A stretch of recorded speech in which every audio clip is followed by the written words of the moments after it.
Alam mo, napakaduwag mo. Ayaw mong masaktan? Kung hindi ka mananalo sa buhay, wala ka pupuntahan yan. Alam mo ba kung gaano ka-importante ang failure, ang sakit, para humusay ka at gumaling ka sa buhay? Padlock yan ng tagumpay, tatandaan mo. Kasi importante nagkakamali tayo eh.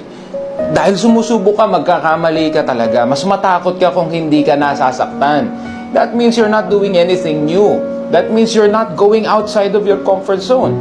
Kung gusto mong magtagumpay sa buhay, yakapin mo ang sakit. Namnamin mo lahat ng pagsubok na ibabato sa iyo ng buhay. Especially dahil ngayon lumalabas ka sa comfort zone mo. Yakapin mo yan, namnamin mo yan at tanggapin mo ng buong buo. Sabi ko sa iyo, gawin mo yan in a few years, 3, 4, 5 years. Sinasabi ko sa iyo, mag-iiba talaga ang buhay mo. And you will be surprised how far you have come because you have embraced the pain.